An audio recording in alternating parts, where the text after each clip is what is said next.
नमस्कार। मैं doctor Latika M Pandey, सह आचार्य समाजशास्त्र। विद्यार्थियों, आज हम चर्चा करेंगे सिलेबस पर, पाठ्यक्रम पर। और यह पाठ्यक्रम है द्वितीय वर्ष समाजशास्त्र के विद्यार्थियों के लिए भारतीय समाज, मुद्दे तथा समस्या। ये आपका द्वितीय प्रश्न पत्र है। उसके ऊपर हम चर्चा करेंगे कि इस पाठ्यक्रम में क्या क्या चीज़ें आपके साथ में जुड़ी हुई हैं। पहली हम बात करें इकाई प्रथम की, तो उसके अंतर्गत सबसे पहला टॉपिक है भारतीय समाज की मुद्दों तथा समस्या संबंधी परिप्रेक्ष्य। अब भारतीय समाज में इसके अंतर्गत देखेंगे कि कौन कौन से ज्वलंत मुद्दे हैं जो अभी चल रहे हैं। उन मुद्दों के ऊपर हम बातचीत करेंगे।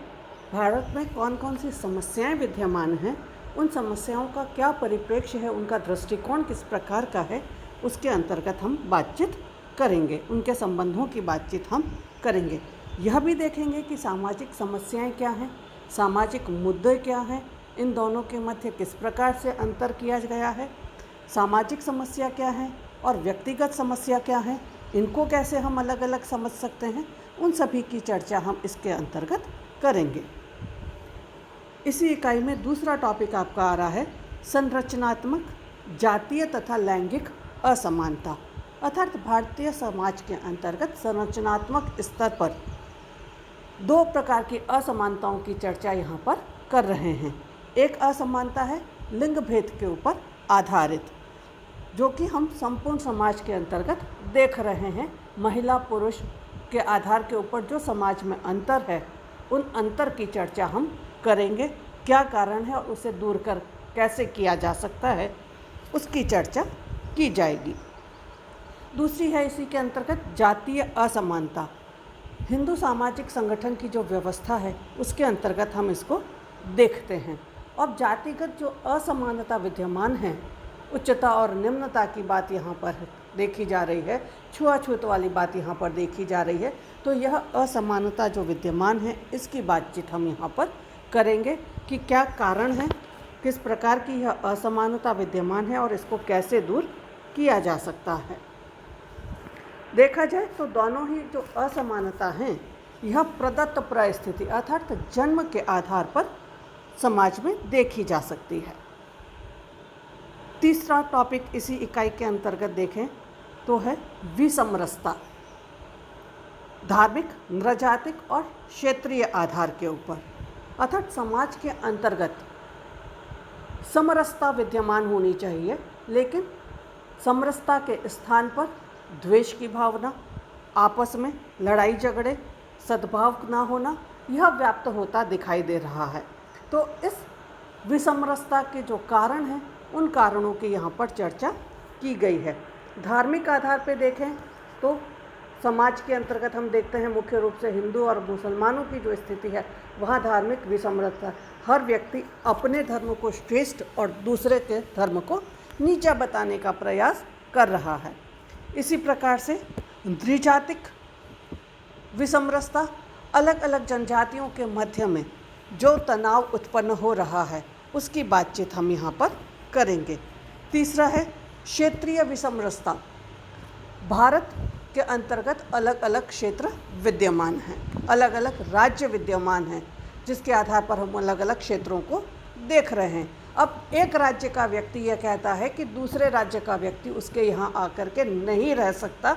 मराठी, मुंबई जो है वह मराठियों के लिए है, या महाराष्ट्र जो है मराठियों के लिए है, ऐसा राज ठाकरे ने कहा था। तो भारत के अंतर्गत रहने वाले हर व्यक्ति के लिए पूरा भारत अपना क्षेत्र है, और यह भावना समाप्त करने का जो प्रयास किया जा रहा है, उसकी बातचीत हम यहाँ पर करेंगे। इसके बाद जो नेक्स्ट आ रहा है वह है जनसंख्या संबंधी समस्या और नियंत्रण के कार्यक्रम। अगर हम भारत की बातचीत करें तो भारत में जनसंख्या वृद्धि एक विस्फोटक समस्या के रूप में देखी जा रही है। सभी समस्याओं के मूल का में अगर हम देखें तो हमको यह जनसंख्या दिखाई देगी। तो हमको यह देखना है कि जनसंख्या संबंधी जो समस्या है, इसके कौन कौन से कारण हैं, नियंत्रण के क्या तरीके हैं, सरकारी उपाय कौन कौन से किए जा रहे हैं, गैर सरकारी संगठन इसके लिए क्या क्या प्रयास कर रहे हैं, उनकी चर्चा हम इसके अंतर्गत करेंगे। इसके अलावा जो और समस्या की बात यहाँ पर हम करेंगे वह है अशिक्षा, गरीबी और बेरोजगारी। तीनों ही समस्याएं भारतीय समाज के अंतर्गत देखी जा रही है। इनके कारणों को, इनको दूर करने के उपायों को हम देखेंगे। ये सारी पहली इकाई के अंतर्गत है। अब हम देखें दूसरी इकाई। दूसरी इकाई के अंतर्गत जो सबसे पहले आपके आ रहा है वह है पारिवारिक समस्याएं। इन पारिवारिक समस्याओं में सबसे पहले आया है दहेज। दहेज प्रथा भारत के अंतर्गत विद्यमान है। दहेज उन्मूलक विधेयक आ चुका है, लेकिन उसके पश्चात भी हम देखें तो दहेज प्रथा यहाँ पर विद्यमान है। कई महिलाओं की या लड़कियों की जलाकर हत्या या दूसरी तरीके से हत्या या उन्हें मानसिक रूप से परेशान करने का कारण दहेज प्रथा को माना जा सकता है या देख रहे हैं हम। इसके बाद दूसरा है घरेलू हिंसा। घरेलू हिंसा के अंतर्गत महिलाओं के साथ परिवार के अंतर्गत परिवार के सदस्यों के द्वारा जो हिंसा की जा रही है, जिसको कि परिवार की महिलाएं या परिवार के लोगों के द्वारा दर्ज नहीं कराया जाता, परिवार के सम्मान को लेकर के ध्यान में रखते हुए, तो हम उस हिंसा की बातचीत यहाँ पर करेंगे। यह दिन प्रतिदिन बढ़ती जा रही है। सरकार ने घरेलू हिंसा निरोधक अधिनियम पास किया है, उसके बाद भी यह पूर्णतः रूप नहीं पाई है। तीसरी समस्या है विवाह विच्छेद की। विवाह विच्छेद की समस्या को देखें तो यह वर्तमान में बहुत तीव्र गति से बढ़ी है, इसलिए इसके बारे में जानना आवश्यक है कि इसके पीछे क्या कारण है कि तलाक की जो समस्या है वह भारतीय समाज में बढ़ती जा रही है। उसके बाद वृद्धों की समस्या। भारत में हम देखते हैं कि ऐसा देश है भारत जहाँ पर वृद्धों के सम्मान की बात की गई, और हम प्राचीन काल से यह देखते आ रहे हैं, लेकिन आज भारत के अंतर्गत ओल्ड एज प्रॉब्लम दिखाई दे रही है। और इस ओल्ड एज प्रॉब्लम के कारण या वृद्धों की समस्या के कारण भारत जैसे देश के अंतर्गत ओल्ड एज होम बनने लगे हैं। लोग बुजुर्गों के साथ में रहना नहीं चाहते, अकेले रहना चाहते हैं। तो उनकी समस्याओं का क्या कारण है, कहाँ तक कौन इसके लिए उत्तरदायी है, इसकी बातचीत हम यहाँ पर करेंगे। इसी में आगे और आगे आपके विकास और विकास जनित समस्याएं। विकास हर राष्ट्र में प्रगति के लिए आवश्यक है। जब विकास होगा तो कुछ न कुछ समस्याएं दूसरी तरह की उत्पन्न वहाँ पर होंगी, और उसमें जो सबसे बड़ी समस्या है वह विस्थापन की समस्या है कि जहाँ पर विकास किया जा रहा है वहाँ पर जो लोग रह रहे हैं, उसके आसपास जो लोग निवास कर रहे हैं, उनको वहाँ से हटना पड़ता है, अपनी जगह को, अपने स्थान को छोड़ना पड़ता है, एक जगह से दूसरे स्थान पर उनको जाना पड़ता है, और कई बार वे उस स्थान पर जाने के लिए तैयार नहीं होते हैं। तो यह एक बहुत महत्वपूर्ण समस्या वहाँ पर देखी जा रही है, विस्थापितों की समस्या। इसके बाद है राष्ट्र निर्माण के सामाजिक सांस्कृतिक पहलू। हर राष्ट्र अपने राष्ट्र का निर्माण सर्वोत्तम रूप में करना चाहता है। भारत के अंतर्गत सत्यम शिवम सुंदरम की कल्पना की गई है, और राष्ट्र निर्माण भी हम ऐसा ही चाहते हैं। तो भारत के अंतर्गत एक अच्छे राष्ट्र निर्माण में हमारी संस्कृति किस प्रकार से योगदान दे सकती है, योगदान कर रही है, उसकी चर्चा हम यहाँ पर करेंगे। इसके साथ एक ज्वलंत समस्या भ्रष्टाचार। आप सब इससे वाकिफ़ हैं। हर व्यक्ति, हम ये मानते हैं कि अपने जीवन में कभी न कभी भ्रष्टाचार का सामना करना पड़ता है। तो यह भ्रष्टाचार क्या है और क्यों हम इसको यहाँ पर इतना वृहद रूप में देख रहे हैं, कौन कौन से कारण हैं, किन कारणों के से यह समाज में बढ़ता जा रहा है, रोकथाम के क्या उपाय हैं, इसकी चर्चा हम यहाँ पर करेंगे। ये कुल मिलाकर दूसरी इकाई थी। अब हम बात करें तीसरी इकाई की। तीसरी इकाई में सबसे पहले है विसंगठनात्मक, अर्थात समाज के विघटन करने वाली जो समस्याएं हैं उनकी, विघटन अर्थात समाज को जो तोड़ने वाली समस्याएं हैं उनकी चर्चा हम यहाँ पर करेंगे। इसमें सबसे पहले है अपराध।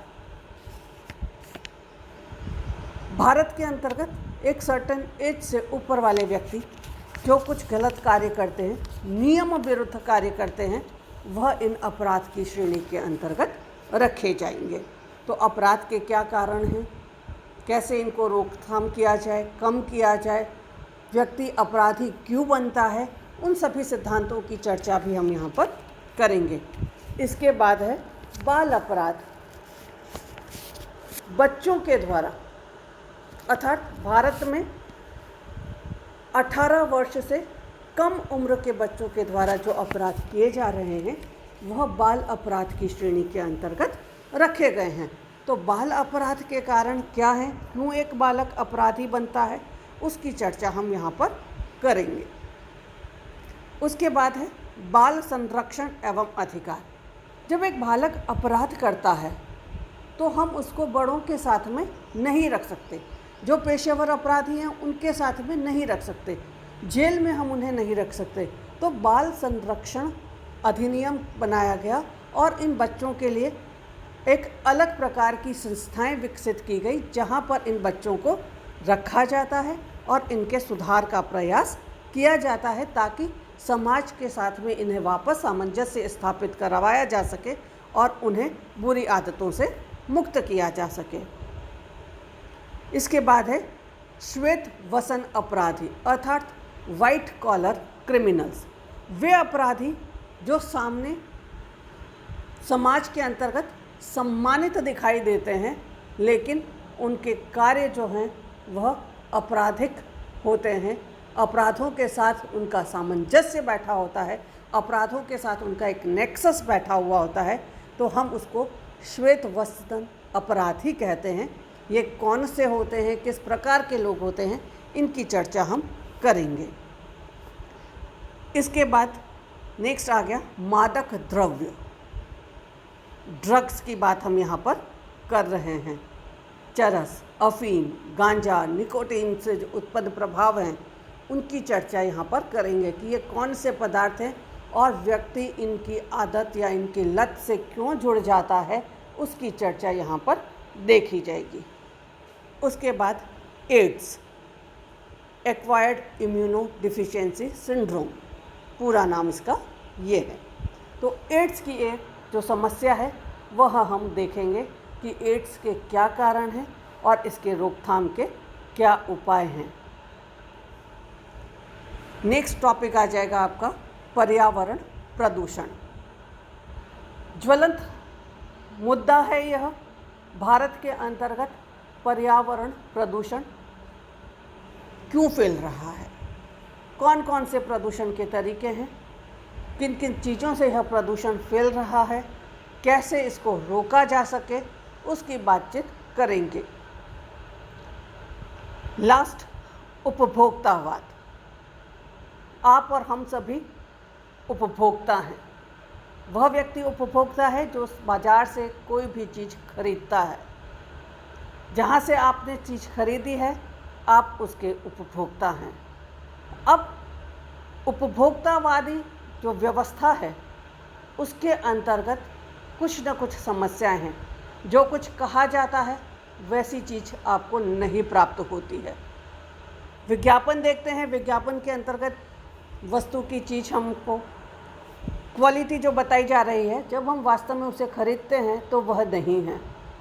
तो यह किस प्रकार से उपभोक्ताओं को नुकसान पहुंचा रहा है, उनके साथ में गलत व्यवहार हो रहा है, उसको लेकर के उपभोक्तावाद अधिनियम बनाया गया और उस अधिनियम की बातचीत हम यहाँ पर करेंगे कि एक उपभोक्ता के क्या अधिकार हैं और आप किस प्रकार से अपने अधिकारों का उपयोग कर सकते हैं।